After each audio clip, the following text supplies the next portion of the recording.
خدا باپ، خدا بیٹے، خدا روح القدس کے نام سے آمین۔ خداوند آپ سب کے ساتھ ہو۔ امید کرتا ہوں گھرانوں میں اور زندگیوں میں خداوند کا بڑا فضل ہوگا۔ خداوند کے زندہ اور زندگی بخش کلام میں سے دیکھتے ہیں پہلا پطرس، اس کا 5 باب اور اس کی 6 آیت مقدسہ سے، تم سب کے سب ایک دوسرے کے سامنے فروختنی سے مبلس رہو، کیونکہ خداوند مغروروں کا سامنا کرتا پر فروختنوں کو فضل بخشتا ہے۔ پس تم خدا کے دست قادر کے نیچے فروتن رہو، تاکہ وہ وقت پر سر بلند کرے اور اپنی فکر اس پر ڈال دو، کیونکہ اسے تمہاری فکر ہے۔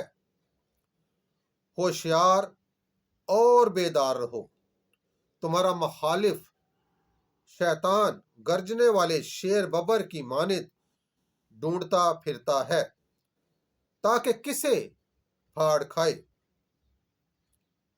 پس تم ایمان میں مضبوط ہو کر اس کا سامنا کرو۔ پاک کلام کا پڑھا اور سنا جانا ہم سب کے لیے باعث برکت ہو۔ خداوند کا شکر ہو۔ ہم جب اپنی روزمرہ زندگی میں نظر دوہراتے ہیں تو ہم اپنے گھرانوں کے لیے، اپنے لیے روزمرہ زندگی میں بہت ساری فکروں کو اپنے اوپر لیتے ہیں، اور یہ جب فکریں کبھی کبھی ہمیں کمزور کرتی ہیں، کبھی کبھی ہمیں آزمائشوں میں ڈالتی ہیں، اور شاید ہم کبھی کبھی پھر ایمان میں کمزوری بھی ظاہر کرتے ہیں، کیونکہ ہمارے حالات، ہماری زندگی کا رہن سہن، ہماری مجبوریاں کبھی کبھی ہمیں ایسا کرنے پر مجبور کرتی ہیں۔ لیکن آج پطرس رسول ہماری ہمت کو بڑھاتا ہے۔ سب سے پہلے وہ ہمیں اس بات پر زور دیتا ہے کہ اپنی ساری فکریں خداوند پر ڈال دو، کیونکہ اس کو تمہاری فکر ہے، اور وہ جانتا ہے کہ ہمیں کس وقت کس چیز کی ضرورت ہے۔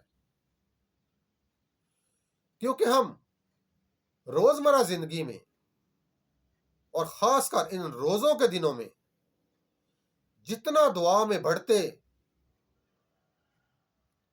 اور جتنا خدا سے زیادہ جڑے رہتے ہیں، تو شیطان کو اتنی ہی تکلیف ہوتی ہے،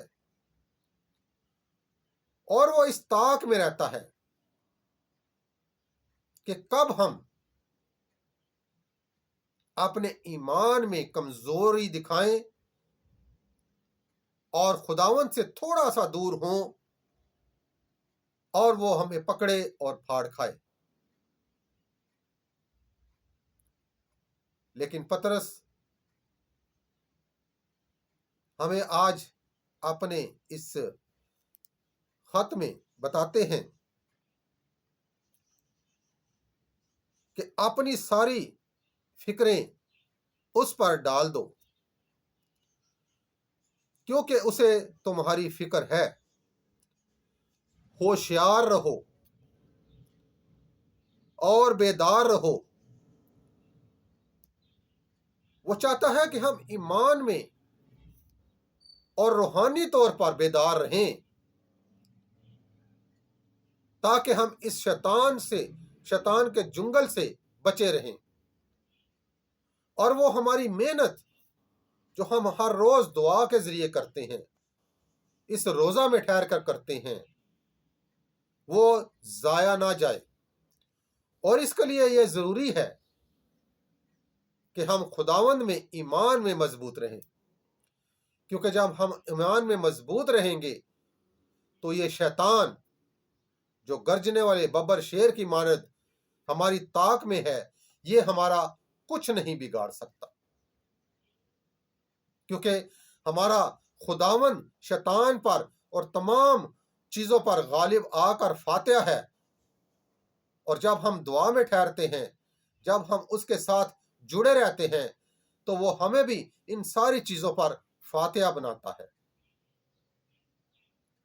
تو آئیں آج ہم اپنے خداون سے دعا کریں کہ وہ خاص کر ان دنوں میں، روزوں کے دنوں میں اور روزمرہ کی زندگی میں بھی ہمیں ایمان میں مضبوطی عطا کریں، تاکہ ہم فروتن رہیں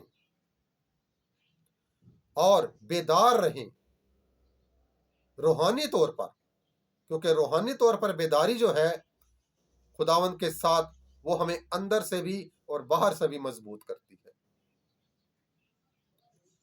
اور ہم اپنے آپ کو ہمیشہ اس کی قربت میں رکھیں تاکہ ہم اس کا فضل پانے کے قابل ہو جائیں۔ یہ سب کچھ مانگتے اور پا لیتے ہیں تیرے پیارے بیٹے اپنے خداوند یسوع المسیح کے نام سے، آمین۔ آپ بھی بولیں آمین۔ اپنے ہاتھوں کو خداوند کی طرف بڑھاتے ہیں اور وہی دعا پڑھتے ہیں جو اس نے ہمیں سکھائی ہے۔ اے ہمارے باپ، تو جو آسمان پر ہے، تیرا نام پاک مانا جائے، تیری بادشاہی آئے، تیری مرضی جیسی آسمانوں میں پوری ہوتی ہے زمین پر بھی ہو۔ ہمارے روزینہ کی روٹی آج ہمیں دے، اور جس طرح ہم اپنے قرض داروں کو بخشتے ہیں، تو ہمارے قرض میں بخش دے، ہمیں آزمائش میں نہ پڑنے دے، بلکہ ہمیں برائی سے بچا، کیونکہ بادشاہت، قدرت و جلال ہمیشہ تیرا ہی ہے، آمین۔ سلام مریم پر فضل، خداوند تیرے ساتھ ہے، تو عورتوں میں سے مبارک ہے، مبارک ہے تیرے پیٹ کا پھل یسوع۔ آئے مقدسہ مریم خدا کی ماں، ہم گنہگاروں کے واسطے دعا کر، اب اور ہماری موت کے وقت، آمین۔ جلال باپ اور بیٹے اور القدس کا ہو، جیسا کہ ابتدا میں تھا، اب ہے اور ہمیشہ ہوگا، آمین۔ خدا باپ، خدا بیٹے، خدا روح القدس کے نام سے، آمین۔